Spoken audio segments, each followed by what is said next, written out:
Après une saison laborieuse et décevante, le HC Bienne est décidé de repartir du bon patin avec une équipe ressoudée et des renforts bienvenus. L'attaquant Johnny Knobuller, arrivé au printemps 2024, à fin de play-off, dont il a été privé la saison dernière, une saison qui s'est arrêtée bien trop rapidement. Johnny Knobuller, attaquant du HC Bienne. On a vu à Zurich un grand HC Bienne avec énormément d'émotions. Vous avez vraiment joué jusqu'à une seconde de la fin. Vous avez un brin galvaudé la fin, ce qui a permis à Zurich de marquer un but et d'emporter le match d'une manière très cruelle et pas vraiment méritée, à mon humble avis.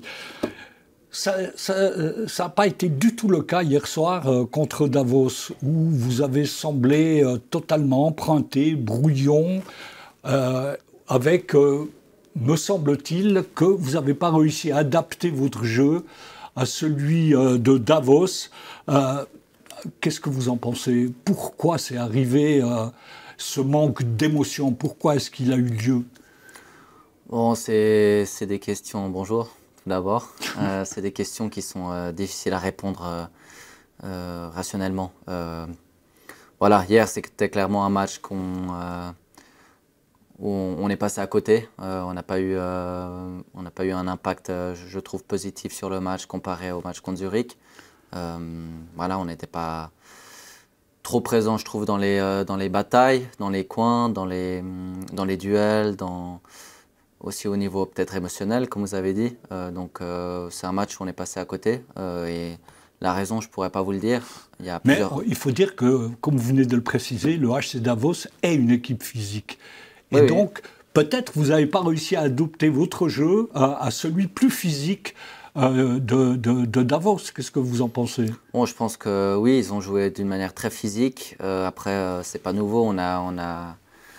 On accueille souvent des équipes qui jouent peut-être un peu plus physique que nous. Je pense qu'une de nos forces et puis quelque chose où on pourrait se concentrer, c'est justement de s'adapter à tout style de jeu.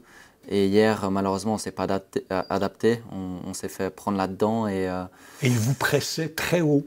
Et bien sûr, ils nous ont bien pressés. Ils ont fait, je pense, un très bon match et nous, un très mauvais match, ce qui a donné ce résultat. Voilà, comme vous pouvez bien le croire, on n'est pas content avec ce résultat.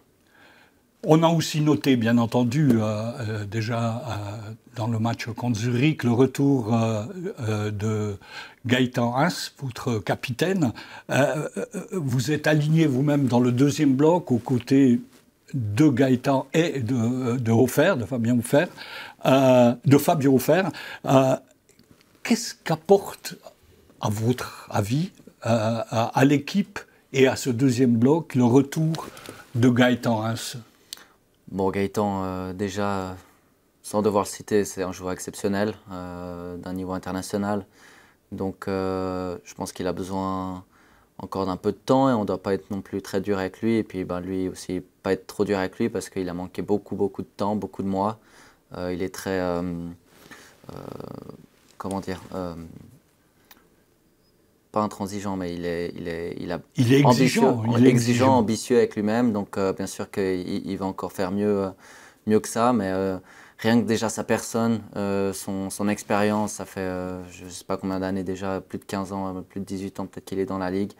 Rien que sa personne, que ce soit dans le vestiaire, sur le banc et sur la glace, ça amène quand même une espèce de stabilité et puis confiance. Donc on est très content de l'avoir parmi nous. Oui, je peux facilement l'imaginer.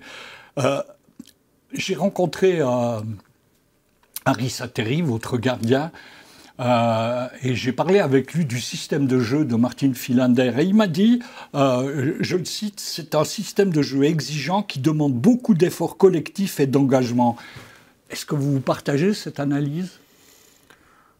Oui, bien sûr. Après, comme tous les systèmes de tous les coachs, c'est des systèmes exigeants qu'on doit respecter. Chaque coach a sa perspective et sa vision de jeu. Philander a la sienne. Et une des clés du succès et puis d'un bon équilibre d'une équipe, c'est le respect et puis comment dire, l'intensité et puis la pratique qu'on met là-dedans, en fait, dans son système. Et voilà, je pense que ça va être la clé pour cette saison de tirer tous à la même corde. Johnny, ça explique peut-être que ça prend plus de temps, vu que ce système de jeu est exigeant et qui demande énormément d'investissement. Bon, ça va prendre voilà, le temps que ça doit prendre, je ne sais pas combien de temps, mais le plus court possible, j'espère, je l'imagine. Bien sûr qu'il y a une nouvelle sauce qui doit prendre, parce qu'il y a eu plusieurs systèmes qui sont passés par là ces dernières années, plusieurs coachs avec plusieurs idéologies différentes. Martine a la sienne, c'est un peu l'idée que, enfin c'est la structure qui est lancée par le club et sur laquelle va se construire l'équipe ces prochaines années. Et voilà, ça va prendre le temps que ça va prendre, mais on espère le plus tôt possible. Ben oui, on espère dès demain contre Fribourg. Bien sûr. Ouais.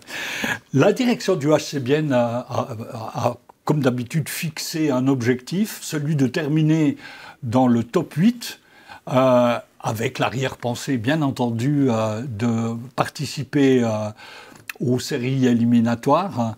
La saison dernière s'est terminée, j'imagine aussi, à votre humble avis, beaucoup trop tôt.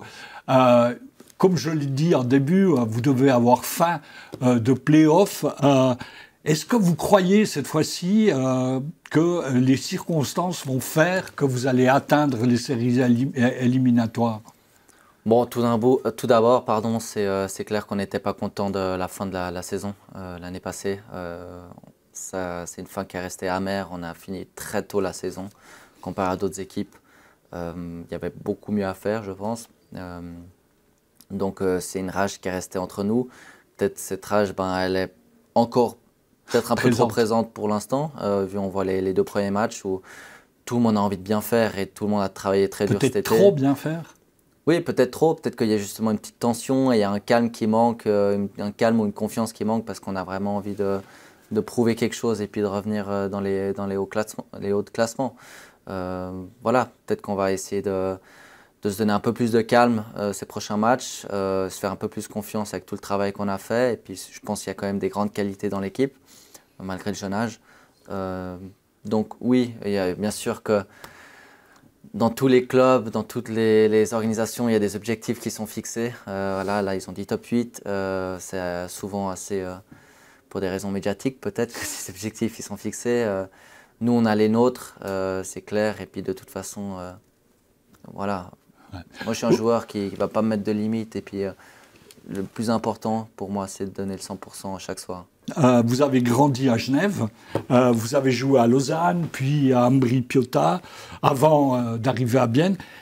Qu'est-ce que chaque étape a apporté à votre identité de joueur et d'homme?